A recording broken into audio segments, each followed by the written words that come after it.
Good morning, everyone. Good morning, Taylor. How are you?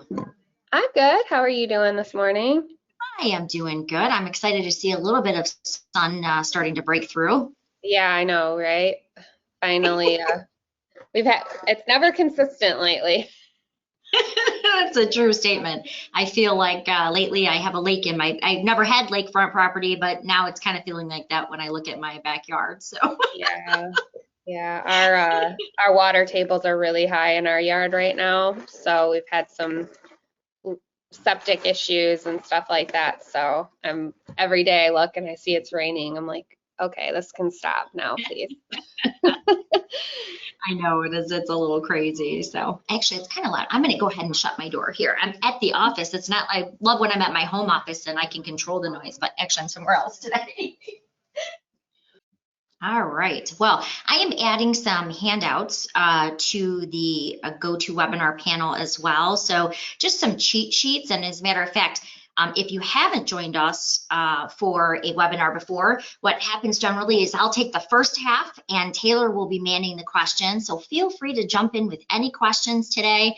I can't wait until we get our new hybrid classroom all set up so we can see some people, and we'll still be doing, we'll be still offering the Zooms as well for people who are a little more remote. But it's going to be nice to get back in front of our members who are coming up too. So, but until we can do that, we want to make this as interactive as possible. So if you go into the GoToWebinar panel, as Taylor mentioned, there's that questions box. You can type in questions at any time. I'm going to take basically the first half of the webinar today, and then Taylor's going to be manning the questions, and then we're going to switch off. Taylor's going to take the second half. If you don't know Taylor, she is amazing. She's taught me so much. She has a degree in photography and marketing. She actually does a really, really cool photo class. It's a 3-part class.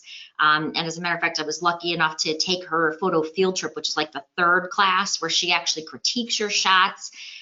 She showed me great things like she has this one really patented shot that I see all over the MLS. Now, you can always tell the people who've taken your class, Taylor, because, you know, when you're in those small powder rooms, how really difficult it is. We all, you know, either are in the mirror or all you see is front and center the toilet, and like, you know, how do you get a better shot? And so she has this great way of explaining how to just angle and get the whole room. And but now whenever I look in the MLS, I can tell who's taken your class because they're really good and they've really perfected it. Oh, thanks. I'll be sharing a few of those tips with a sample listing and some photos today when we dive into maintaining your listings, and some tips that I'll kind of sneak in there for you guys. And we'll be adding a few links to a few other things as well through the chat. Super cool. All right, so I'll get the rest of those handouts added after we get started. So there's one in there now. I'll add a couple more in with some of the highlights we're going to go over. But really, our whole goal is to take you on everything you need to know, big tour of everything you need to know about preparing for your listing, what you need, everything from getting all the BS&A records or getting the realist documents, right through research, right into how to create your listing. Then Taylor, as she mentioned, she's going to show you how to do great things with your photos, how to market it out onto social media. She's going to show you some great tips and tricks. So with that, I'm going to turn off my fuzzy hair so that you can focus more on the screen and the important stuff. And let's see, here we go. You should be able to see my screen right about now. Now, your center section of your screen may look slightly different, but everything we're going to cover today should be pretty much in the same place. All right, so where we're going to start is obviously preparing for your listing. So one of the things that you want to do is you want to obviously get as much information about the property when you're preparing for your listing, because you of course want to do that wowing presentation. I love Cloud CMA. I'm going to talk about that briefly today too. That is a member benefit so that you can go in, you can literally find your comps, click an easy button, put this great presentation together, and then with another click, you can actually send all that information right into a partial listing. So we're going to show you some great tips and tricks, a lot of things that I didn't even know when I started as an agent, gosh, 22 years ago now. All right, so where do you get started? Well, the first thing I like to do is I like to see if the property has ever been listed before. That's kind of where that quick search right up here at the top comes in handy. You can simply type in an address. Of course, I can pull open that listing record by simply clicking on it. If I wanted to see all three, you can see it's closed 3 times in the last couple of years. If I wanted to see all 3 listings, I could obviously just click on this listings 3. It will open up the spreadsheet view. But for the sake of time today, we're just going to go ahead and I'm going to click open that listing, and I want to now start researching that. How many bedrooms? What's the square footage? The first thing I want to do is I want to go into the BS&A record. Now, for MiRealSource members, we give you some great tools through BS&A, and if you are a MiRealSource member, you actually get Macomb County, Genesee County, and the 5 gross points. You get all of those BS&A records. If you go through the link that I'm about to show you, you'll get those at no cost. Now, what happens is basically you click on the BS&A link, which I have to apologize, it looks a little like a trash can. It's supposed to be a government pillar, but when Brian smushed the government pillar onto the button, it looks a little more like a trash can to me now, so I apologize for that. But when you click on that, that's going to take you into that BS&A record. Now, a couple things I like to do is I like to make sure that I take the MLS record, the closed sale, and I like to also add that to Cloud CMA. I like to make that a page right in Cloud, so it shows them I did the research. I also can see what it closed for, what type of financing. I can see where their seller concession. I can see all of that, so I want to have that in my CMA. But as you can see, when I clicked that trash can looking icon right from the listing record, it brought me right into the BS&A record. And again, if you're a MiRealSource member, you're going to get this BS&A record, and that will be free of charge. You don't have to pay that $2 or $3 that the municipality generally asks for. And what happens is generally when you click on that button, if there is a fee, then what happens is MiRealSource pays that as part of your member benefits. So you're still getting the same great information. Now, if you are with other associations, by the way, you may have that deep linking, but if it charges you a $2 or $3 fee, then obviously, then that's something that you would still continue to pay. The whole idea is that deep linking keeps you from having to go into BS&A, find the municipality, now wait for that to load, then find the address, wait for that to load. It allows you to just click on the button and go right into that record. All right, so when I'm preparing for my listing, I want to go ahead and I generally will just print this to a PDF and I'll save it directly onto my desktop. And that way I can incorporate that BS&A record right into my CMA. And here's where I'm going to start doing my research, because I can see this home has 3 bedrooms, it has 1.5 baths. It's got 1,361 square feet.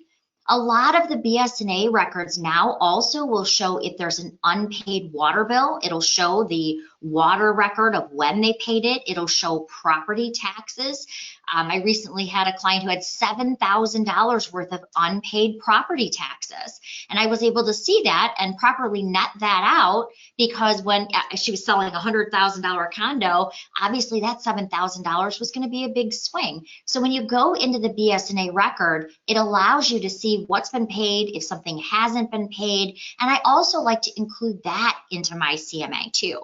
That allows me to kind of go through it and ask all of those questions. And actually in that case, I was really glad that we did, because it turns out her mother had passed away, and she never homesteaded the property. So we actually went down to the city together and they rebated a lot of that money back to her. But it was a great question to ask right at the time of the listing appointment. So right from here, what I recommend is saving this, then pulling it into your CMA presentation. But I also recommend, if you are, let's say, one-stepping your listing presentation, instead of having to drive across town, especially with gas prices the way they are, I don't want to have to drive across town, take the photo, now upload the photo. I can actually use the BS&A record, which is a public photo. Now, don't get me wrong, let me clarify. You don't want to use the MLS photos, because obviously, and Taylor can talk a lot more about this than I can, but the person who adds that photo in, the person who snapped the shutter of the camera, owns that picture. And so you can't take someone else's picture from the MLS and use it. However, the BSNA record is a public record. So this is a public record photo.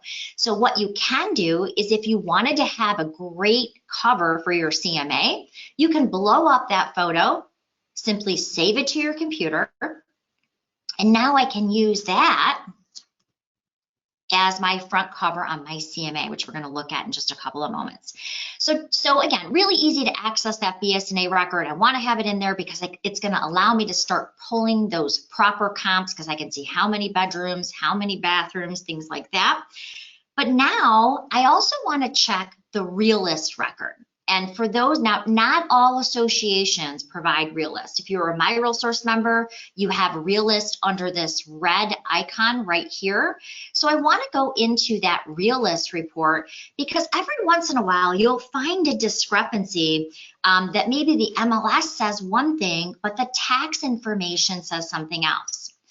Now, I want to point out that when you're looking at BSNA, BSNA is the trusted record. So that is the one, if you ever got into a legal situation or you had to provide documentation to a court where you got the square footage or something like that, that's going to be this record. So that's going to be your trusted record, the record that you need. However, sometimes when you're using Realist, you'll find those discrepancies, as I mentioned, but Realist is basically a combination of two different sources. So what that means is it's actually a combination of the tax record and a combination of MLS record. So it's kind of, because it's combined, it's not the one the judge will use because it's hard to tell which record they're using here. However, I also recommend saving this because this allows you to have this in your CMA, and sometimes you'll find that the MLS says one thing, but the tax record says something different. What I mean is I listed a home in Sterling Heights recently, and it said that the MLS said it was 2 stories, but the municipality had it listed as 1 story. Well, the reason it was different was the gentleman who owned the home, he actually put a dormer or a second level without pulling a permit. He actually owned a company that did that. He didn't pull a permit, and so that's why the records were different. The reason I bring this up is a lot of times it's just a really good talking point. This allows you then to go in and to ask the question, why is this square footage different, or why is the level different? And then you can at least bring that up. I save both, and I do that because it also has the date on it. So as I'm going through my CMA, we can address these things, and I can show that, yes, I did tell you that you had unpaid property taxes, or you did have maybe an unpaid water bill. All right, so there's a couple different ways to, when you're filling out this information, there's a couple different ways to basically find your comps and to pull them over. So let's take a look at that next. So now we've got our BSNA record, we've got our realist record. The next thing we want to do is obviously go in and pull our comps in Paragon. That's really the hardest part of doing a CMA, right? So what I want to do now is I want to go into my search. I want to go into what type of class. Obviously, if you're listing a single family home, that's what you're going to be looking for comps. And if you don't know what a particular field is calling for, remember, you're simply going to click on the magnifying glass and it's going to show you, okay, I'm looking for single family home comps. So I'm going to do this rather quickly. Now, we have a whole class on CMAs. So this is not a class on CMAs. We have a bunch of great instructors who teach Cloud CMA and Paragon CMA. But I do want to kind of show you where the easy button is, because we're talking about a listing from A to Z. So I want to show you that you're going to pull, obviously, your closed. That's going to be the most important. And I want to show you where the date range is, because quite honestly, I hate these stupid MLS calendars because you have to click and then click 6 months back. It's kind of a pain. So I just want to use that date range drop down. And in my area, I'm going to say, yep, I'm going to go back 6 months. I also don't want to see leases, so I'm just going to make that for sale. And then I'm going to scroll down and put in as many details as I know about the property. So I can see from the description in BSNA that this is a 1-story property. It's got 3 bedrooms, as I mentioned. So we're going to do 3 to 4. And we saw it had 1.5 bathrooms. So I'm going to do 1 to 2 bathrooms. And yes, it has a basement, so we're going to add in that. Yes, it has a garage. But then what does an appraiser do when they're looking to find comps as far as square footage? I mean, are you going to compare a 5,000 square foot colonial to a 1,000 square foot brick ranch? No, of course not. So an appraiser generally is going to use the 20% rule. So since we know that the property is 1,361 square feet, we're going to say that our range for square footage is going to be 1,100 to 1,550. So that's going to give us about 20 square feet. Now you're probably thinking, that's great, lady with the fuzzy hair, you've got 5,000 comps. Well, remember, we didn't put in the most important piece, and that's obviously location, location, location, right? So instead of adding all of these additional fields, I'm going to do what an appraiser is going to do. I'm actually going to go right into the map, and I want to stay within 1 mile of my subject property. So I'm going to go right up to where it says search by map. I'm going to click into that field, and now I'm going to do exactly what an appraiser is going to do. So of course, your map opens up generally to where your office address is. But what I want to do is find the subject property. So I'm going to type in my subject property address and the city. So I'm going to do comma, the city. Now, when you're doing this, here's a little tip. This uses Google Maps, so you want to leave off the ways, the places, the boulevards. This actually is Wessel Drive, but we're going to leave off the drive, and we're just going to type in Wessel, comma, the city. So that route street address. So I've got my 41539 Wessel, comma, the city, and then you want to click the magnifying glass. And the reason you want to do that is because that's going to put it right front and center on your map. Now what I want to do is I want to go in and I want to find comps within 1 mile of my subject property. So I'm going to go to where it says search radius, type in the number 1, click that search radius button, and it's going to do exactly what an appraiser would do with their software. It's now going to show me comps that fall within the 1 mile and that have that criteria. If you forgot to add a piece of criteria, let's say you forgot to add bedrooms or bathrooms, and all of a sudden you've got 1,000,000 comps, you can always go back to the criteria tab and enter more. Or if you have no comps, maybe you need to remove something that has limited how many comps you're going to have. So right now, I think we're trying to keep it as open as possible because there's not a lot of inventory out there. So once I've created my radius, now I'm simply going to run my search. Here comes my comps. And now I'm ready to push those over into a great CMA presentation. So here are the 6 comps I want to go through. Obviously, I would go through and make sure that the comps are appropriate, make sure that the interiors kind of stack up. Then I'm going to check them off. And if there's one I don't want to use, well, I can go ahead and deselect that particular comp. So let's say I don't want to use this 259 comp here.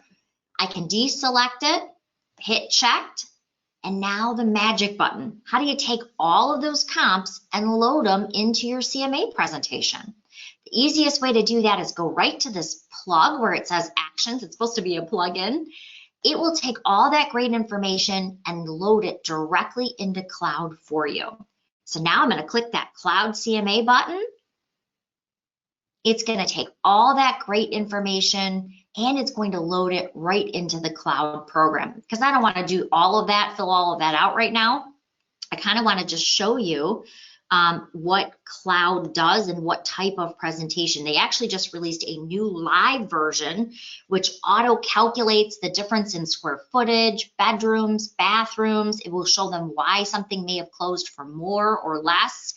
So I'm just going to grab all my CMAs and grab one just to kind of show you the finished product. I'm a huge fan of Cloud. Again, there's a whole class on Cloud CMA, and I'll just show you real quick what the finished product looks like. So it takes me on average about 7 minutes to create a great looking CMA presentation. Again, I can add that front overhead shot. It took me about 30 seconds to copy and paste this directly from my company's website. I added it to my template, so every time I do a CMA, it's automatically inserting what company I work for, what a CMA is, a contact me page, a map of where the other comparables are. And then it allows me to show home by home. And plus I can also include those interior photos. So if the homeowner asks me, well, does Joe Schmagegi have a finished basement? I can simply go into that particular comp and I can say, well, let's take a look. Not only am I pulling over the MLS information, but I'm pulling over the interior photos as well. Now, of course, you could print this out, but what I'd rather do is I'd rather actually save this right to my desktop so I don't have to print it, especially if agents are adding up to the 99 photos. I want to be able to quickly go through all of those with them. Now, as I mentioned, Cloud also has a brand new live version that I'm a big fan of. And what that allows you to do is, again, use a more interactive version. I'll show you that really quickly.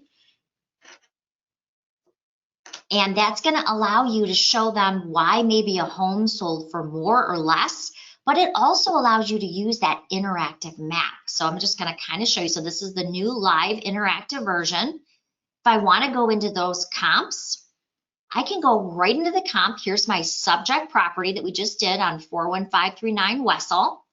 I can see that this one has a 29% bigger lot. It's got a larger garage. If something has, again, another bathroom or bedroom, it's all highlighted out here for me.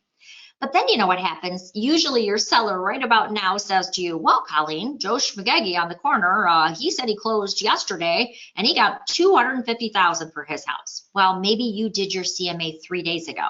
So now you're kind of like, how am I going to pull that in? What you can actually do is you can use their new interactive map that shows you all of the MLS data. So if they say, well, did Joe Schmagegi on the corner, did he really get $250,000? They kind of think you've seen every property ever listed in the area, right? So maybe you didn't pull the other house because it was a 2-story and he's in a ranch, but you still want to be able to address that with the seller. So I can actually click into the MLS data. So if he says it's the one over on Carnaby Court, let's say, I can literally click into the data. I can pull that property up over here to the left, and I can say, well, actually, you're a colonial, and that's why I didn't choose this comp. Or again, if it just happened yesterday and I did this a couple of days ago, and I now want to include that comp, I can click that toggle right here, and I just included that home in my comp. So it's a way to actually pull live data in to your CMA and present it interactively. So I thought that was a really cool thing that they've added. So many times we get asked about a question of a home we may not have selected, and this allows you to go in right away and review it with the homeowner. So I'm a big fan of that. All right, so the next thing we want to do is we also obviously want to prepare our paperwork for our listing appointment. A really easy way to do that is a product that we offer called Transaction Desk. Transaction Desk can be found under Resources. Transaction Desk is where you can go in and fill out your forms directly from a tax ID number. So let me show you. Now, I'm going to be honest, as agents, we don't memorize tax ID numbers. What we do know is their address. So it will also allow you to pull directly from the tax information and fill out your forms that way. So I'm going to take a new listing. So I want to obviously prepare my listing paperwork by going to Resources and clicking on Transaction Desk. That's going to take me into the Transaction Desk program where I can start adding my listing directly from that tax ID. So I'm going to go into my home page here where all my transactions are located. And I'm going to say, I want to now go in and add my new listing. And I'm going to do that by simply entering the address here. So I'm going to say that we're going to be listing Wessel, we'll say Wessel Court here. And by the way, if you want to add your client's name, you can do that, but I do always recommend adding the address too. The reason is if Bob Smith hopefully buys 3 or 4 houses from you, you don't want to have to open up each file trying to figure out which property that is.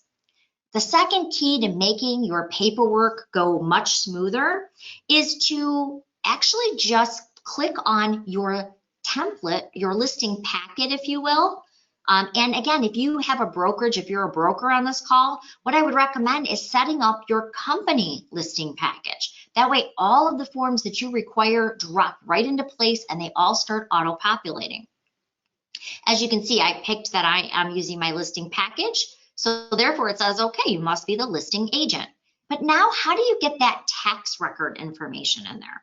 And that's by clicking the drop down where you want to import the data from. Now, if you're on the purchase side, well, it's really easy to click a button and fill out your purchase agreement right from the MLS. But really, if I am creating a new listing, I want to make sure all the information is accurate and coming over from the tax record. So what I want to do is I want to select Real List from the drop-down. Now, when we first rolled this out, it said, okay, all you got to do is add the tax ID. But again, agents don't memorize tax IDs. We know addresses.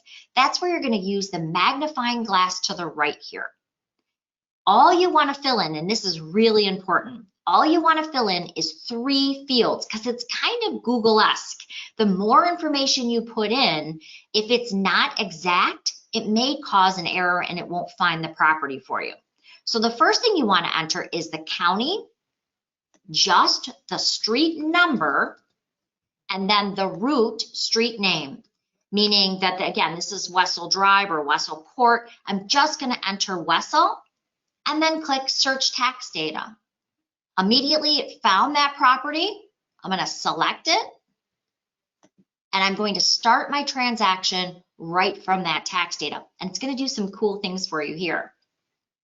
So once I click Create, not only is it pulling over that property information for me, but it's also pulling over the sellers of record and it's filling them out in the transaction for me. Now you can see I'm auto-populating the street number, street name, city, year built, school district, tax ID, legal description, subdivision, and a bunch more information. Now, if I jump over to the contacts in this transaction, you can see it not only brought over the seller's name, of course, brought over my name as the listing agent and where I work, but it also will put the seller's name down below where the seller is going to need to sign. And if you're using Authentisign to sign your contracts, it will even tag the documents where the seller is supposed to sign an initial. So it takes all that legwork out for you. Next, I'm just going to show you this very quickly. One of my favorite features that they added was that you now can send ahead your seller's disclosure statement. Now, all these other forms, I'm really filling out as the agent. Now, again, this is not a transaction desk class, so please don't feel overwhelmed. We have a whole transaction desk class, which actually I teach and a couple other instructors. You can sign up for the transaction desk class. We'll show you how to use the e-signatures. We'll show you their new Authentisign 2.0. We'll show you how to drag and drop things into the order that you want. We'll show you some great time-saving tips and techniques in creating your paperwork, whether you're on the buy side or the sell side. But for this example, I just kind of want to show you how you can send your seller's disclosure statement ahead. And what I mean by that is this is a document that agents aren't supposed to be filling out. I say we aren't supposed to be, so hopefully agents on this call are not. This is something that's always going to be filled out by the seller. But the last thing I want to do is have to go to somebody's home and wait for them to fill this entire form out, because you know what happens. And if you've been doing this a long time, you probably can attest to this. You put it in front of them, you generally go measure the rooms, and you know what happens? You come back and there's like 19 scratch outs because they didn't realize, oh, that would be not available, not unknown. They're also trying to find the warranty for the roof to see who did it and how long ago they did it. And meanwhile, you've now measured the rooms twice and you're ready to go home, right? Or you have to go back and pick it up another day. So here's a really easy tip.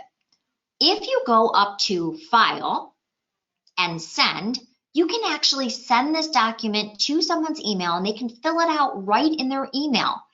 All they have to do is hit Save and it comes right back to you, the agent. There's a little trick here though. So I'm going to say I want to send my seller's disclosure to my seller. And generally, I'll let them know I'm going to be at your home tomorrow for our listing appointment between 4 and 4:30. I'm going to send you a document that's going to help me know a little bit more about your home. Then I will send it to, let's say, Sally Seller. And I'm simply going to type in Sally's email address. And you can put in whatever subject line you want, but there's a little trick. You're going to send it, instead of a locked attachment, you're going to send it as a link and allow them to fill it out. You can even put in an expiration date. So if you're going to list it on Thursday, maybe you want to have it back by tomorrow, and then you're going to hit send. Now on their end, they're getting an email from you with an unlocked form that they can fill out. So it's nice and easy on their end. I'm going to show you what they actually see. So I'm going to go up and open up my Yahoo account real quick, just so you can kind of see what they receive. So when that email comes, of course, they have no idea who Transaction Desk is, right? They have no idea who AuthentiSign is for signing. They just know that you're their trusted agent. So in about 30 seconds, that email will come from you. As you can see right here, it came from me, the agent. When they get it, it will have your company branding, as long as you've added it in Transaction Desk.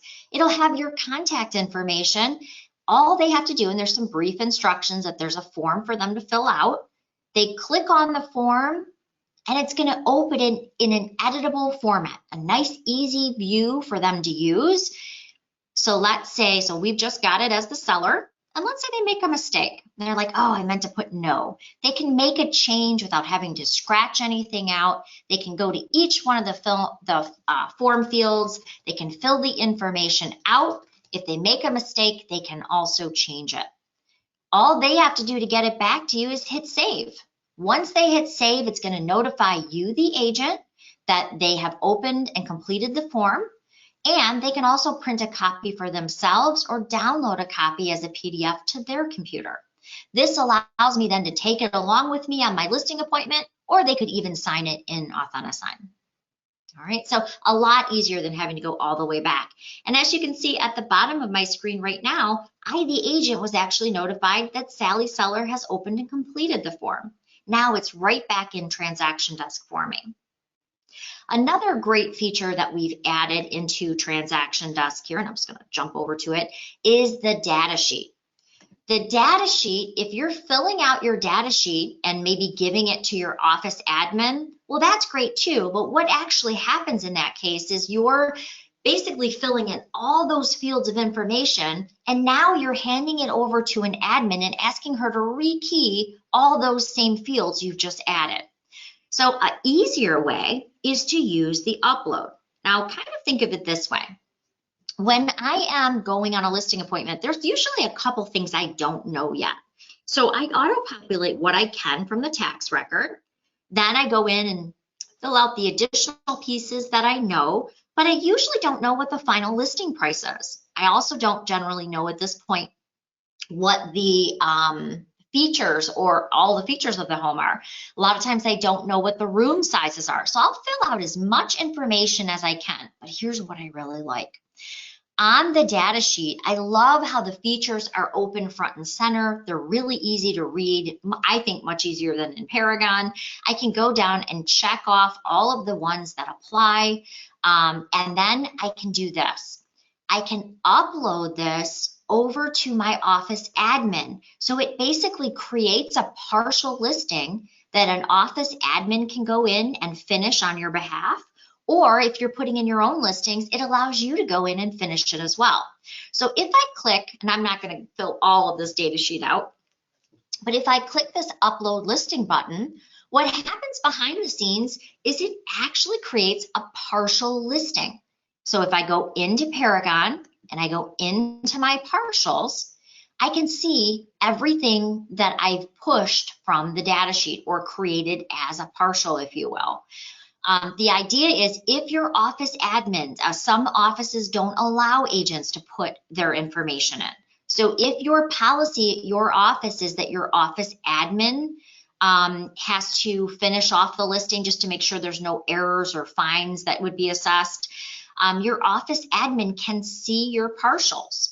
they can then go into a partial and finish it for you.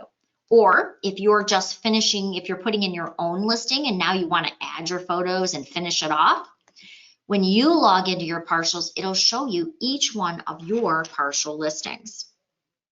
Okay, so I'm a huge fan of the way that Transaction Desk works and the data sheet and uploading the information. One of the other things I really like about Transaction Desk is that it will also bring over those associated docs. If someone's writing an offer on your property, when they do that, Transaction Desk automatically brings in those outside documents like the seller's disclosure and the lead-based paint disclosure. So those buyers on the buy side, they can sign everything all at once. So I'm a huge fan of Brian's work there. He's actually set it up so when you create, if you're working with the buy side, when you create a transaction from the MLS, it pulls over all the associated docs to be part of your transaction. So you don't have to go in and manually add them. But let's say you don't use Transaction Desk. I know we have a few people that use ZipForm on the call. We have some people who still use .loop. So let's say you're not using Transaction Desk. So you may not have this data sheet. I know ZipForm also has a data sheet similar to this where you can push the information into Paragon as well. But let's say that you are just going to manually add the information into Paragon itself. Okay, so let's take a look at that next. So I want to go in and I want to add my new listing directly into Paragon. I'm not going to use the data sheet. So all I'm going to do is I'm going to go into listings and I'm going to add the type of listing. Obviously, if you're adding vacant land, you're going to put it under vacant land. In this case, I'm going to do a single family dwelling. So I'm going to go ahead, add the new listing in, but I don't want to fill out all the information from scratch. I want to be able to pull that from the tax records. So in order to do that, I'm going to use this tax autofill button. This works very similar to what I showed you in Transaction Desk in the fact that you're simply picking the county first so it can find the tax information. It also allows you to put in just like I showed you in Transaction Desk, you really want to put in the minimal amount of information here too. And the reason is tax records are very, very exact. So if you're spelling out the word boulevard and the assessor's office has it as BLVD, period, it's not going to pull because they're very, very exact. So what I want to do is I simply want to add in the house number and the route street name. As soon as I do that and pull up the information, you can see it's now found that property. So here's our property at 41539 Wessel Drive. I'm going to say, yep, that's the one I want to start my transaction from.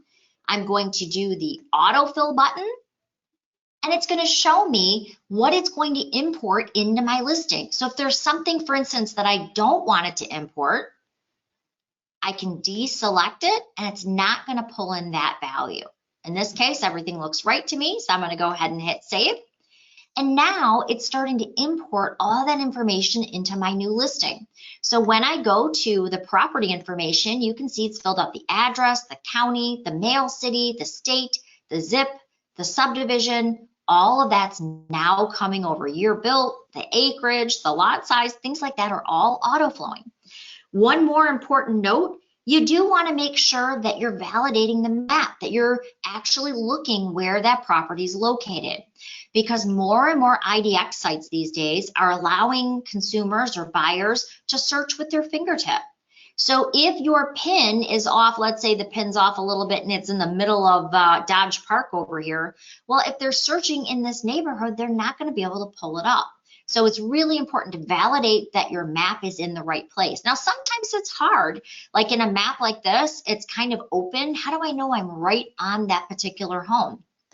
Well, what I recommend is actually putting the Google man right in front of that listing, and it will even show you the pin showing where that subject property is. And I can see right here, yep, that is actually the right home, but I want to move it maybe a little more to the front lawn.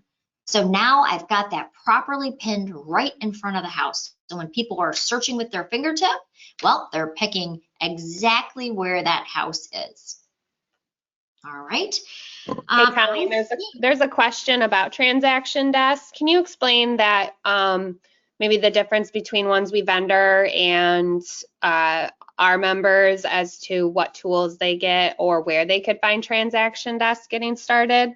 One of the questions is, where do I find transaction desk? I don't know if maybe just the step was missed, or if they are somebody we vendor and maybe they use a different form solution.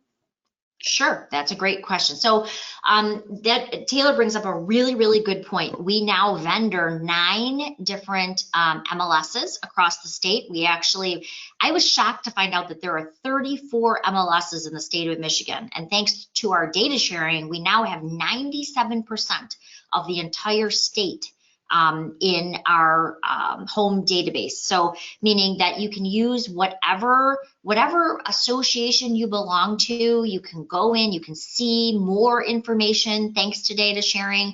Some associations, or some MLSs I should say, choose to provide some products and not others. So when I say we vendor other MLSs, what I mean is we basically pass along the tools that we get the really good deals on because we buy in larger number. We pass it along to different MLSs, as well as a lot of the integration points that we've worked hard and spent a lot of money on. We pass those along to other MLSs who come basically under our umbrella. So how that works is, if you are, let's say, with the Upper Peninsula Association of Realtors, they provide zip form for their members. So they don't provide transaction desk. But we here, for MiRealSource members, we do provide transaction desk. So if you are a MiRealSource member, or if you're a member of, let's say, Midland, or you're a member of Bay, or a member of, a few of our other vendor partners, also provide transaction desk, and you'll know what your MLS provides by going to resources. If they provide transaction desk, you'll see that under the online forms. If they don't, you may see something like zip form. They may provide zip form for you. We do not have an integration with .loop. So if you are using .loop, that's a little tougher because there is no integration built into Paragon with .loop.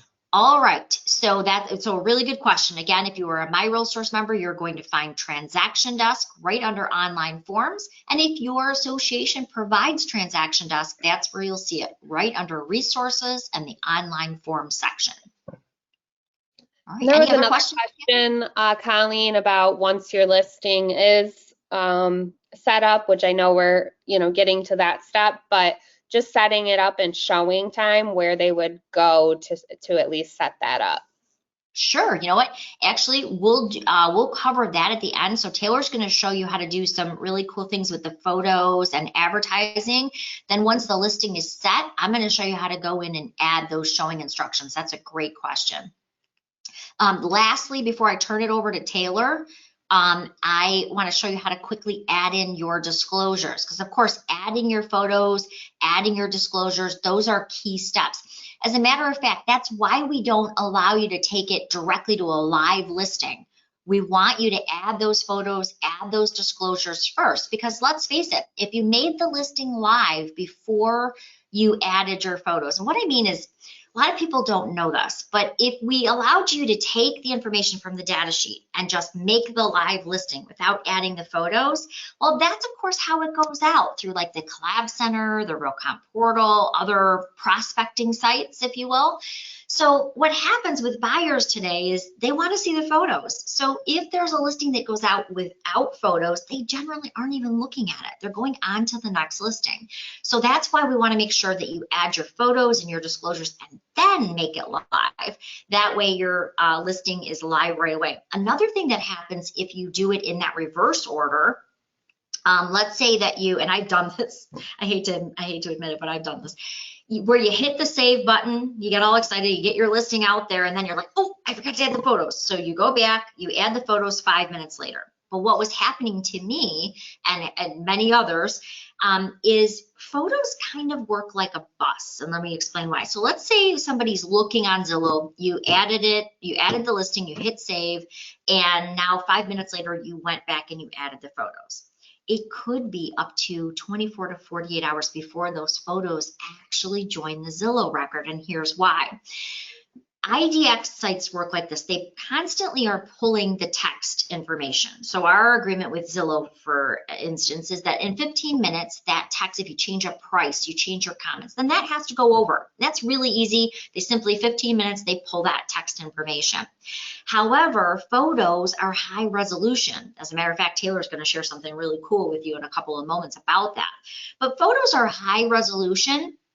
That means it really slows things down when you're grabbing up to 99 high resolution photos. So they generally only pull those once a day, like 2 or 3 in the morning. And it works kind of like a bus. If you just put your listing in and they're grabbing the photos, well, then your photos might get there pretty quickly. But if the bus just left and has to go all the way around the city and come back, it could be up to 24 to 48 hours before they're joining your, depending on the IDX site and when you add them, before it's joining up with your listing. So keep in mind, it's a good idea to add your photos before making the listing live.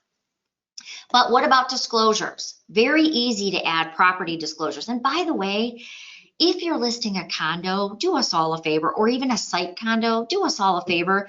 Put the bylaws and rules and regs right in the associated docs for us. Otherwise, I have to call, if I'm showing 5 condos, I got to call 5 agents trying to figure out, can they have a dog in condo A, B, and C, right? We want to just be able to go into the associated documents. If we're showing our buyer a home, I want to be able to be there at the home in HomeSnap and see, oh yeah, you can have up to 2 dogs and there's a weight restriction. They can't be over 25 pounds or whatever it happens to be. To add those important documents, to help us show those properties better, all you're going to do in your listing, you're going to click Add or Edit Documents. This is where you're going to upload those important documents. So I'm going to say I want to add my seller's, we'll put seller's disclosure. But again, don't limit it to that. Pull in those rules and regs, pull in those condo bylaws, whatever it happens to be. So I'm now going to go into my property. I'm going to find my seller's disclosure document that they signed. And I'm simply going to click on it. And now my seller's disclosure document has been added to my listing. So it's really that easy. But again, I encourage you to put in things like your condo bylaws, your rules and regs to help me not have to call you and answer those buy-side questions from where I'm standing. And we will go over showing time right after Taylor's done. All right, Taylor, can I kick it over to you? Yeah. All right. All right. I am going to send you the presenter screen right now. All right, did you get it? Are you seeing my my Paragon? I am not yet. Okay. All right. There we go. I think you have the screen. Okay. Yep. There we go. All right. I will be hiding my webcam too in just a moment, but I wanted to just go over, kind of recap what Colleen was talking about and saving the listing and the partial function. So once she populated that listing from her data sheet in Transaction Desk, or if they you don't use Transaction Desk and you populate the data fields into Paragon directly from tax records, she saved it as a partial. And I like to stress just the partial function going into some of the things that I talk about, because this partial function essentially is a draft. And that's nice and all, you know, what you might think is that, okay, well, yeah, I can go back to it when I have the time. There's more to it than just going back to it when you have a moment or having to rush through it. It's actually the flow of data is really important. Understanding the speed in which data goes, as well as how often that data feed gets pulled and the filters that are put into place with that data feed. So when you save it as a partial, it's just hanging out there as a draft. But as soon as you make it live, it gets pulled instantly into the MLS. which is going to then tie into the client portal where they get those notifications called Collaboration Center, where they're set up and they get those notifications when a house hits the market that fits their specs, and as well as any kind of IDX feeds, syndication, advertising sites, data shares, all of that gets sent over within about an hour, as well as all the live MLS stuff where people can get that notification, those searches. So you want to have it live when it's really ready to go, because all of that gets pulled really quickly as a new listing in the filters, and that's when they get those notifications. Where if you go in later and maintain the listing and add some of these extra little marketing pieces, it's not seen as a new listing in the data filter. It's seen as a listing media file update or a listing update, and that can take a lot longer depending on the vendor. So that depends on the data sharing vendor, that depends on the IDX vendor, that depends on the advertising syndication vendor. So there's a lot of reasons why you want to use the partial function to your advantage, more so than just the convenience of going back to it in a little bit. So the partial function is really, really easy. To get that set up, you just request that from the MLS. We can tie that to a specific an agent. So if it's an assistant for an agent or a team that works together, we can set those 3 agents hypothetically up.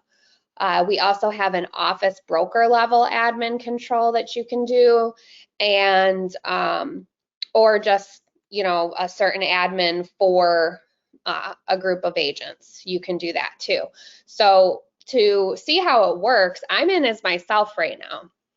I'm going to go in as Colleen and maintain her partial listing. So I go up here to the right-hand corner and I click Assume Identity.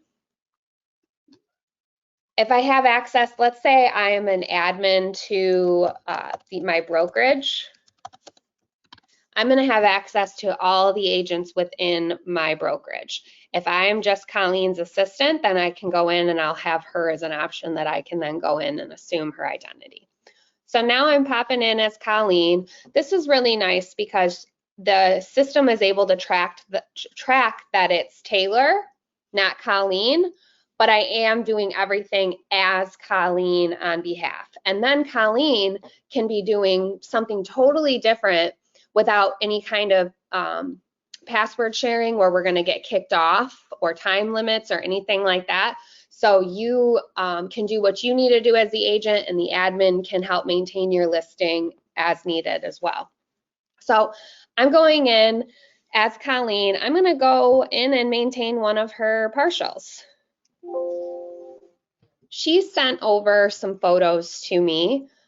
She added the data sheet in and she pushed that over as a partial. So now I'm going to go in and, hang on, let's see what's going on here. Oh, there we go. And I'm going to go in and add those photos for her and kind of just go through the listing real quick. I open this up. When I choose that listing, I'm going to have this little sidebar right here where it has all the sections that I would go through before making my listing live. There's going to be the maintain listing, which is all the data fields that have been populated. What's nice is you can just simply tab through this. You're not jumping around on different areas throughout the screen, where I've seen some of that on different systems. I really like that it does go top to bottom and you can just simply tab. It also breaks it up in containers for you, so you can close that down so it doesn't look so intimidating. You know what section you're going to need for this container and for this container, and you can always go in and you can just hit save as a partial when you want to finish all those other containers up. Then there's add and edit pictures. I'm going to revisit this in just a moment. But you can also go in and you can add and edit your open houses. So you can set these up really, really easy, but you can go in and you can set the date and the time. One thing that happened too with COVID is we were doing live webinars as soon as the lockdown occurred and showing people some strategies and how they can still do business while the lockdown was going on, and open houses and things like that, more safety strategies. So we requested a live stream option, and they were able to add that very quickly in. So you can actually schedule live stream tours and put those in as well. This comes in as you can search tours and open houses, as well as comes in your market monitor and Paragon. Obviously, it doesn't have to be a live stream one, but that is an option for you. And then the tour looks exactly the same. But one thing that's really cool is when you go into these containers under maintain listings, there's one that's called compensation and tours. So when we open that one up, you'll notice that there's 4 data fields: virtual tour, branded virtual tour, video tour, and branded video tour. So the fact that we have 4 is really nice. These links get sent out to all the correct places depending on what the requirements are for. Let me turn off my webcam on. Okay. Where the sites and such need the information from these tours. So you'll see that they say branded and then the others don't say anything. Those would be unbranded. So you can actually have 2 different kinds of promotional videos made on your listing. So that could be anywhere from just a tour that you've done with your phone, which I'm going to show you that Colleen did, to an aerial video that you want, a video link that you want to add in there. So with the branded, you can plug your brokerage and your name as when you're promoting the listing. And then for an unbranded, you can actually go in, and this is where you can just keep it very neutral, add it to the MLS. The unbranded is going to go out to IDX because that's going to be where your other listings go to other agent sites. So you don't want advertising from other agents on your agent site. So the system knows to pull the unbranded field for that. It also knows to pull the unbranded field for the collaboration center where somebody has searches set up. And then it can use the branded version of that video, where that branded version is then where you would plug yourself, and that's where you can put it on advertising places like the portals for syndication or your single property website.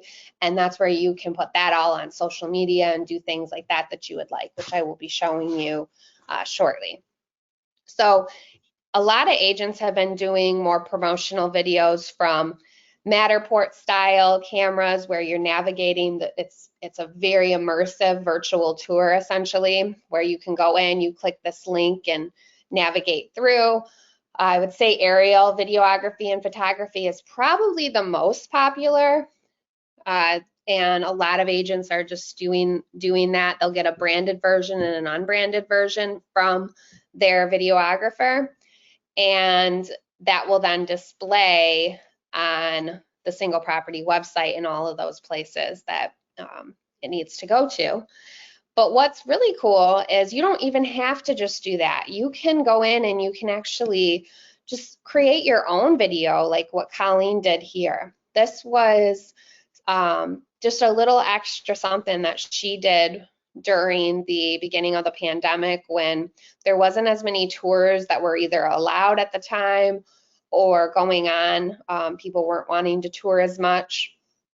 But she just made this link right from her phone, uploaded it right to YouTube, and then she created an unbranded one and a branded one. So the unbranded is just come check out Marsha Lane. The branded one was, hi, I'm Colleen, Keller Williams Lakeside. Come check out my newest listing. Let's do a little tour. Want to take you on a tour of my new listing at 50839 Marsha Lane in beautiful downtown New Baltimore, just steps from Lake St. Clair. Let's go in and take a look. Stepping inside here, we have an entrance to the 1.5 car garage. We walk right into the living room. It does have a gas fireplace. And then just off to the left, we have a full first floor bathroom.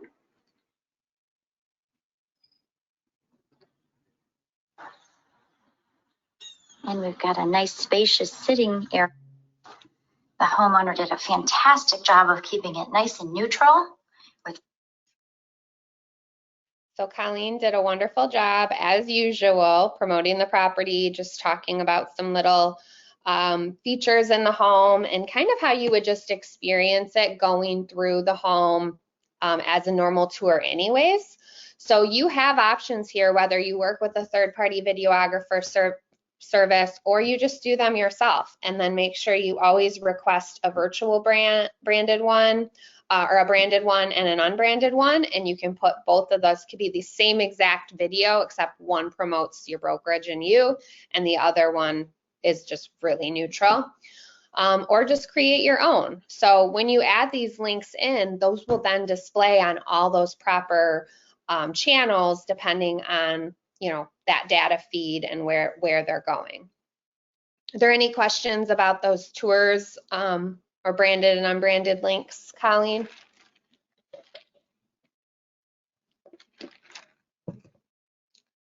Now, when you go in, let me see if I see anything. I'm sorry, Taylor, somebody walked in my office. Did you need me? Nope, I just was wondering if there was any questions that popped up regarding that, but I looked real quick and I didn't see anything. So nope, I see nothing. I'm sorry. I'm at the office and the board meeting just got done, so. Nope, sometimes we get some questions about that because people want to know, you know, what you used or anything like that to do your own tours. So yep, nope, just used my cell and no questions so far. Okay. Now, when your listing has been saved as a partial, you go in, you set up all those data fields, any open houses and tours that you want to schedule. You can then go in and upload multiple photos at a time. You can go in and start using it. So when you go into the home section. Colleen, you're not muted. Which? Thank you. Yep. Just make sure you're muted. Okay. So when you go in, you can upload multiple photos at a time. Actually, 99 you can load. So really easy. You can just go in, you can grab those photos from that folder.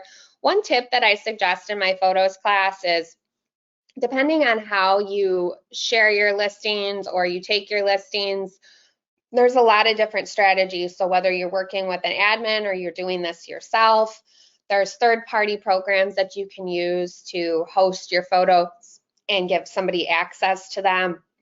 Let's say that you're not working with an admin and you want to upload those photos.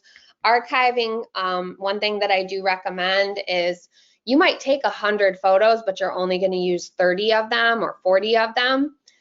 Always have a finals folder. So then it's really quick and easy for you to add those photos, find that folder, 123 Main Street, and upload that. They'll load, they take a couple minutes to load. They're high resolution. We're actually going to be getting even higher resolution, 3000 by 2300 resolution, I think in Q3. So later this summer, we're going to be getting those, which I'm really excited about, because I think the resolution is good right now, but just as technology has gotten better and better, people are used to seeing such sharp, good quality photos and work. I think we need to just have, you know, the highest that we can possibly have in the system. So that will be coming soon. It's going to really fill the screen, just keep everything really sharp and vivid, which is nice. So you'll be on the lookout for that, where you can have really high resolution photos. But let's say that you get one that's even higher than that. The system will naturally compress it to the resolution that is our max resolution without distorting it or anything like that. So you can upload your 40 photos. It'll all load here in the screen for you. And what it will do is it will put the photos in the order of the file number. So let's say that you're working with a blank memory card. and it could be photo 1, 2, 3, 4. It will go in that order, but that might not be the order that you want to upload your photos in. So what you can do is you can actually drag and drop, which is really nice. If you hit save, then that's just going to save this photo section that you're in. It's not going to save the listing and make it live. Now, one tip that I suggest is quality over quantity. It's better to have, you know, the real meat and potatoes, a couple creative shots in there, get to the point with the listing, and not jump around from room to room too much. Have a nice transition. But just when I was a buyer looking at homes, I get kind of frustrated with one, jumping into a place that didn't make sense because I haven't been to that home yet. I'm just looking at photos. So when I get in and I'm jumping to a room that's not how I would kind of experience walking through the home, I had a hard time filling in the flow of this house. And I'm sure many agents can experience that too when they're looking and saying, oh, is this the right house for my buyer? Let me see how this, you know, this works. These people are going to take their time out of their day to come look at this listing, and you just want to make sure that you are showing the listing in the best possible light, and experiencing it as if you were walking through the home is a really great marketing tip that we cover in the photo class too. But really it's just kind of that entrance piece that you want to cover, 1 to 2 photos of that, because then it leads into those main rooms, the kitchen, the living room. And I usually do it based on what's closest to that entrance, 1 or 2 different angles of that space, and then a close-up shot of maybe something in that room is mixed in too. And then I move to, let's say it's a 2-story, I make sure I cover all of the main level, and then I work my way upstairs. I kind of have a transitional shot I'll show you of where I'm getting to the upstairs, and then the bedroom, the bathroom with that bedroom, and then the basement and the backyard. One thing though that does come up is, well, a big selling feature to this home is its lakefront or this beautiful pond or the pole barn. I don't really want to wait till the very end of my listing for them to see that. Absolutely, I agree. You have about 10 photos to get somebody's attention to keep going through the listing. So if you do have something that's a really wow factor to the property that's outside, then have one of those following the primary photo, but save the bulk of them for the end as a nice closeout, something to remember, but get their attention with that at the beginning. So when you go through this listing, I'm just going to show you some sample photos. I'll point out a couple tips for you.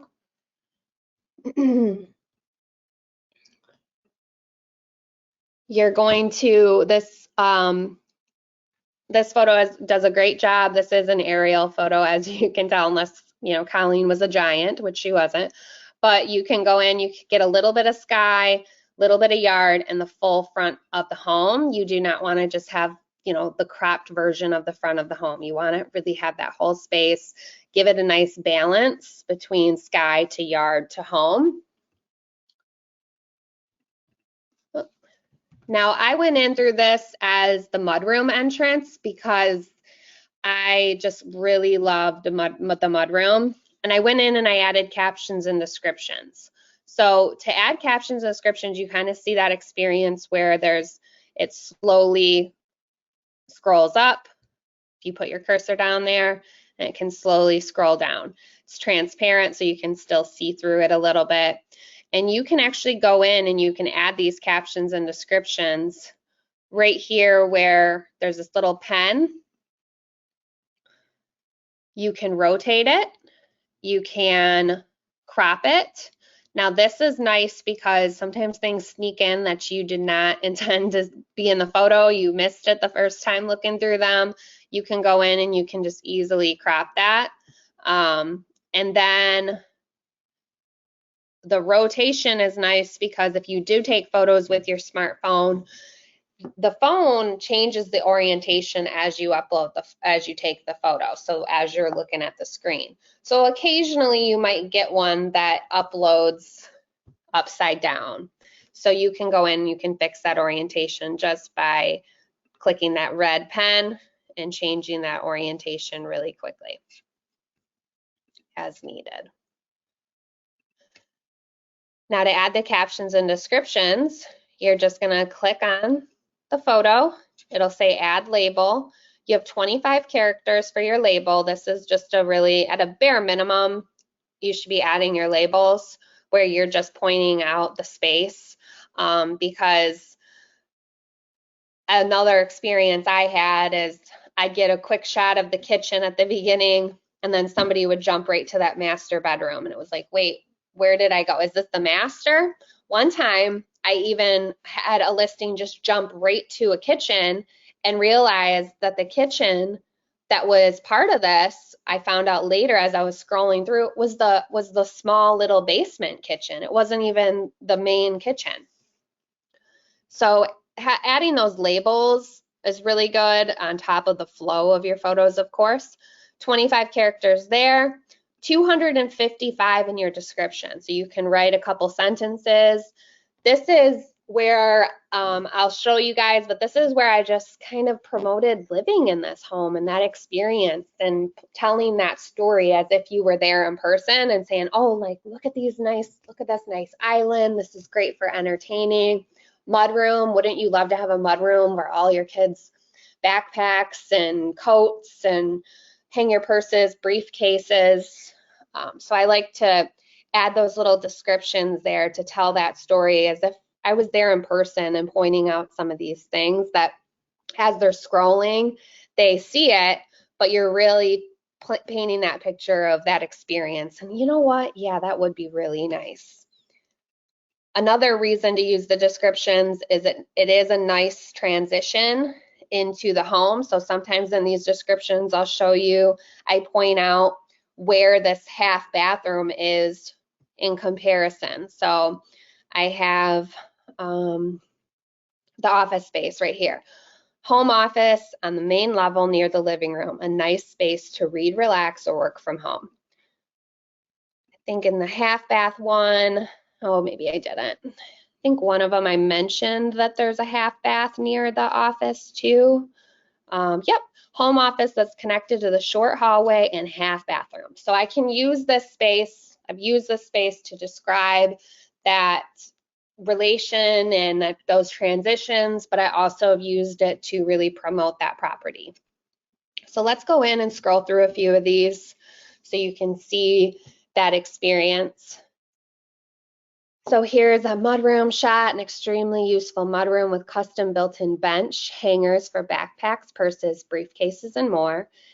Pointing out that this little office space is really nice for just keeping clutter off of the kitchen counters and office space for bills and receipts, as well as highlighting that there's a large walk-in pantry and coat closet. See another little angle of that. Then instead of doing the foyer, I did the mudroom and I didn't jump to the living room. I went through as if I was coming home from work and going into my kitchen. Do a couple different angles because that first one, you could have, and I'm shooting with a wide angle lens here, missing the stainless steel double ovens. Double ovens, huge selling feature. So going at a different angle, able to show that from a different perspective, which is nice, highlighting that. Now I'm going to strategically take a picture of this island. There's a technique called rule of thirds, where we really like a balance in our photos or in our art or design. And highlighting this island is, of course, a beautiful big island space that people want, but shooting it straight on with these nice lighting fixtures with an odd number, keeping my lines really straight, is a technique, one of the techniques that I cover in my photo class. A couple other examples.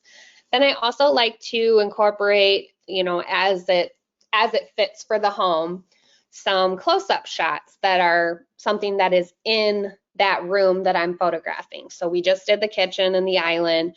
You saw the stove, you saw this backsplash. Well, let's get a little closer look of the 6-burner gas stove with the sleek modern backsplash. Technique that I did is also a little rule of thirds here, where I have something heavily weighted on the left side, and as it fades into the background, it's blurry and it's a little bit more open. This is a technique that we, kind of talked about. We talk about more in the photo program. Then I show the space as a whole, pointing out the really unique ceiling, as well as this connected space, the butler's quarter. I like to highlight, that's that transitional description I talk about, where is also pictured as the butler's quarter, which connects to a formal dining room. So you're seeing a dining space here, but this is not the formal dining room. Kitchen sink, similar shallow depth of field effect that I like to do here, heavily weighted off to the one side, kind of a little sleeker, cleaner, more open off over here. Now you're able to see the whole space. So your experience walking through the home, you're getting an idea of this floor plan. A couple different things, highlighting the windows, the fireplace. I like to make sure that I have a lot of ceiling and floor in my photos. I like to make sure my lines stay really straight. Whether I have to keep my horizontal line straight, then it's really easy to keep your vertical line straight. But if you are shooting at an angle, it can be really tough to keep. Obviously, you can't keep your horizontal line straight, but you want to make sure that one side of your photos has a straight vertical line here. This is a nice change of perspective. One thing that I recommend doing is just shooting down. If you have the opportunity to shoot down, it gives a nice perspective, shows the space, and it also is just something you don't see that much. So it's a really nice way to use like railings to kind of flow from the corners and draw their eye to a specific area, which that's where we're going here, is now to that office space photo and that half bath. Colleen mentioned that shooting small spaces is one thing that we cover in the field trip. Hope to do a field trip here in the fall. They've been on hold through the pandemic, but hoping as long as things don't get too crazy again, that we'll be able to pick back up at the field trips in the fall. The photo program, there's one offered each quarter. Usually the summer ones, sometimes we cancel them because they might not be that full, depending on how busy everybody is. But fall, winter, spring, they're usually a really high demand class. Right now we have just 2 of them, and then we have the field trip. So it's a 3-part program that you can take, where we go into just kind of general photography stuff, tips, techniques, types of equipment that are out there. The second class is a critique from your homework, photo editing, diving into just some more advanced things. And then once you've completed the first 2, then we have a small class at on site at a model home, and we actually apply all the stuff that we've learned in the first 2 classes and get hands-on assistance there. So the flow of your photos is really important, captions and descriptions. This is something, at least for the captions and descriptions, that I recommend that the agent does, because your office admin or assistant, they weren't probably there, but yourself, you have been there. So therefore, because you've been there, you should be adding those captions and descriptions. But that agent can then simply have their admin upload those photos, go through the order that makes sense, save that, and now Colleen as the agent can go in and she can add her captions and her descriptions. She can go in and she can either save it as a partial, decide to come back maybe first thing in the morning to make it live. Making it live is hit save listing. Save as a partial is keeping it as that draft. Associated docs right here. Colleen's going to cover a little bit about that too, but this is where you can add those disclosures that you need to add, and then scheduling the open houses and the tours. So once that listing's live, you can actually promote this property really easily with something that we custom designed, a single property website. So when, let me see if I have the sample listing that I want to show you guys real quick. Hey, Colleen, do you remember the one property? It was something on something Lakeview? 205 Lake space Lake Shore, but you just put in 205 Lake, you should be good. There it is. I love that one. It's fancy looking. I love the sky in this listing, so this is a good one to show, as well as had the tour links added. So this gives you that little taste of how amazing your single property website can look.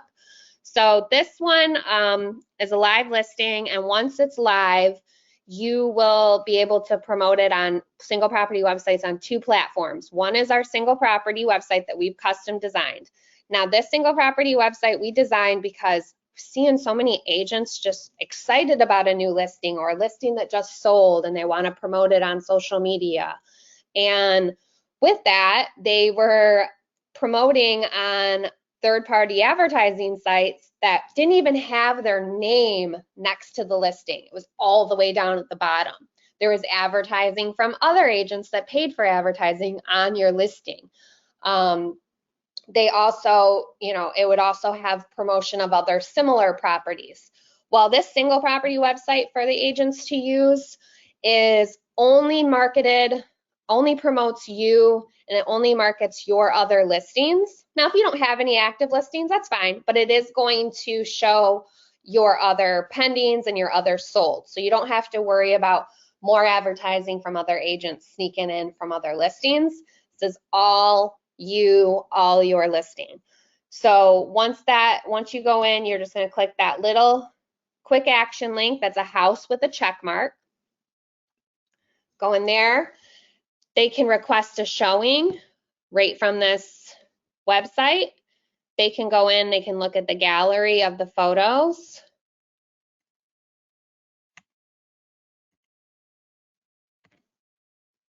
The reflections in the sky that this photographer got. Perfect. Nice little gallery view going through here. Then this agent, he actually had virtual tours set up where he added those links. He's got, these ones are going to be branded because this is his advertising single property website. So he has those two, a tour and a promotional video of the property, like a lifestyle one that he did.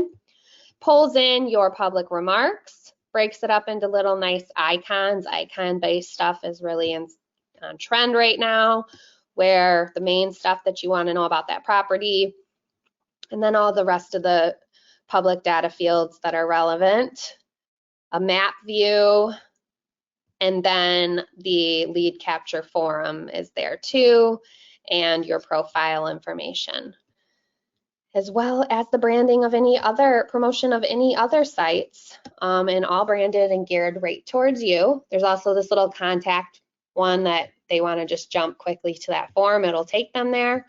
So now my live listing, I'm ready to go. I'm going to share that, connect right to Facebook. One thing that I like to point out is you can promote it on a page that you manage. And that's one of the Facebook's terms, is if you are going to do anything for commercial gain where you're selling something, selling a service, selling a product, you want to have a business page so you don't get your personal page locked out. You can go in and you can share that on the page you manage. From there, you can share it to your personal page because that original source is your business page.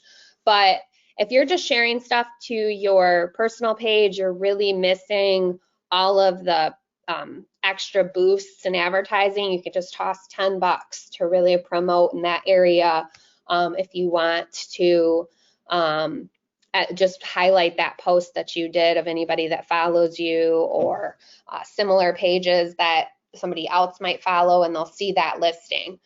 And then you can reshare it to your personal page just to get that double share if you would like. But I just want to highlight, because sometimes I think people don't remember how to get it to their personal page, and then or their business page, and then they got to find the link, and then they got to go and get to their page and share it. I've seen people do that before. Facebook has made it really easy. You just click right here and then select the page that you manage. Okay, and then I can then post that right to my personal page from there. One thing that I recommend doing, I'm just going to take some of these remarks. So did a really nice job highlighting some of the features, but one thing that I recommend in your descriptions, keep it short and sweet, but definitely say something. Have 1 to 3 sentences, preferably three sentences, a short paragraph where you're just why they should care about this property, why it's a great time to check it out. They should schedule a tour, anything like that. And if they have any questions, a call to action. So something nice about the property, why they should care, and a nice call to action. So I'm going to share this so you guys can see how it displays on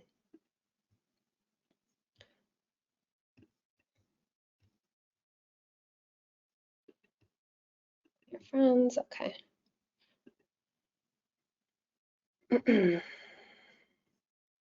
How this displays on my page. Cute pictures, Taylor, by the way. I thought that would have loaded faster, but yes, we went to the Thomas the Train event this weekend and it was a lot of fun. Oh, I'm so glad you liked it. I know it's always been one of our favorites. So as you can see, it loads a nice large thumbnail right here with the address and information, your little description. So see, it kind of gets cut off a little bit. So I would say 3 sentences is the perfect amount. When they click on this, it's going to take them right to that single property website. And then when you get a lead from this site, it's going to go directly to your email that you have set up in the MLS, because that's what is fed over into the feed for creating a single property website. Another option that you have is a HomeSnap single property website too. So you can just hit this little HomeSnap branding. It's a house with a square. So you got a house with an X and you got a house with a square. And this is a single property website to your HomeSnap account. It's just the public facing version. They can create a profile under you. A lot of times we just recommend sharing both. Do one day and then a couple days later do the other one. What's nice about HomeSnap is it's also still only branded to you. It has all the lead capture functions right there. And they can create a profile under you as their agent. So it's a great lead capture tool, and then they can browse listings, favor them, and then they can also text from that single property website right to that agent and create a profile under you. So there's an agent managing like MLS mobile side, but with this single property website, there's a public facing client side where they can then be under you as the agent and do a search of the MLS right from HomeSnap, but they're getting more accurate MLS information than advertising portals where they're not going to be as updated. They're going to have advertising from other agents in their face as well. And I'll show you guys quickly how that one looks.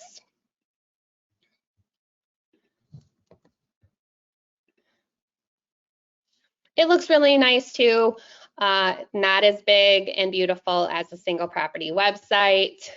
That was a big request that we had, was making sure that the primary photo was right there in their face and took up the post. But theirs is still really nice, gives a little description, thumbnail, and then they can click on that. It'll take them right to that single property website. I'm sure many people have checked this out and have seen this. Another thing that's nice about HomeSnap is it has the elementary school, high school, middle school information, all the public information content that they would need. All right, Colleen, hand it off to you to cover some of the statuses, showing time, and disclosures. All right, sounds good. Well, I know we've kept you a little bit over, so I'm going to make it quick. I already showed them how to add the disclosures, but the showing time information, that was a great question. As a matter of fact, Taylor, I think we should try to add that into this class because, you know, it is a really common question. So I'm actually going to show my screen right now. So when you added the listing, so we've gone in, we've created the information. Taylor showed you how to put those great pictures in, we've added our disclosures. So the final step really is just that. It's really going in and adding our showing instructions. So as you can see, my listing is created here. So I just went to my listing section up here, and I went to maintain my listing. And then right here, and it will also pop up when you create the listing. If you click on select an action, one of the actions, of course, you know, there's a bunch of things listed here, but one of the things that you can do right from here is add in your showing instructions. So if I click on that showing time link, it's going to take me into where I can now set up the showing instructions for that listing. So I can put in any restrictions or exceptions. I can make it a go and show or require an appointment. I can add an owner so that they can be notified if there's a showing, and it kind of really just walks you through. You can choose whether you want to allow inspections and walkthroughs and appraisers to be able to go in. You can also give a lead time. Maybe you want an hour's notice so they can get the dog out of the home, things like that. So it really, all you have to do is click on that link, and it's going to take you into where you can set up those showing instructions. Now there's a whole showing time class too in the mobile agent, but hopefully that answers the questions of where you go to actually go in and create these showing rules. It will also be where you put in, you know, if you're using an electronic lockbox. It will also put in, so I use a master lock on this particular home, so I put the master lock information in. You can also just put in, if you have a traditional combo lock, you can pick that and put in the combination, and then that's going to allow that to go out anytime someone requests a showing. So hopefully that answered that question. Two more quick notes here. Keep in mind, if you have a listing that expires, as long as it is your listing, you can go in and you can clone that listing. It used to be the days where if we had a property that maybe didn't close, we would go in and we take it off the market and put it back on the market or change the price to $1. Now with cumulative days on market, like in IDX sites like Zillow and others, well, those generally have to be off of the market for 30 full days. When you put it back on day 31, that's when that cumulative market goes back to 0. So keep in mind, it's not I took it off for a day, it should go on as a brand new listing. It doesn't work like that anymore with cumulative days on market and IDX sites. So keep in mind, if you have a homeowner that says, you know, I want to put it on as a brand new listing, it's got to come off the market that full 30 days, and then it can be relisted on day 31. And then lastly, a couple statuses you need to know. Even if you are with different associations who don't use these statuses, you still need to know what they're called and what they mean. One is coming soon. Even if your board doesn't participate in coming soon, what that means is that no one can show it until the activation date, not the listing brokerage, not the listing agent. What that actually means is that the property can be listed in the MLS for up to 7 days. And it was really designed to keep pocket listing situations from happening. So you have 24 hours to get it in from the time you advertise it, meaning if you put a sign on the front lawn, you do a Facebook post, there's a whole guideline to what the advertising is, whether you do a marketing mail out, but you have 24 hours from that point to get it into the MLS. for the coming soon rules, meaning that once you've advertised it, you have 24 hours to get it into the MLS, and then it can remain up to 7 days. It doesn't have to be 7 days. It could be 2 days, but you need to know what that status. That does mean that no one can show it in that coming soon state until the activation date, until it goes live. On day 7 at midnight, it will automatically become an active live listing. So again, it could be up to 7 days. And then there's accepting backup offers. We kind of always could do that, right? You could always write a backup offer, but ABO, that's what that status stands for. Keep in mind though, an ABO is actually kind of an active status. It's only pretending. It actually has a pending offer on the property. So if your buyer says, oh, I'm all excited about this house, and you see it's ABO, know that there is an offer on that property, but they're looking at backups. So you just want to be prepared and know what those statuses mean. All right, do we have any other questions? Oh, looks like we have. Great, thank you, Colleen and Taylor. Thank you so much for the kind words. Hopefully that helped answer your showing time question. And I think that's all the questions we have. If you have any other questions, now's a great time to plug them in that questions box. And just to plug Taylor's class one more time, if you haven't taken her photos class, you're really missing out. It's just a great class.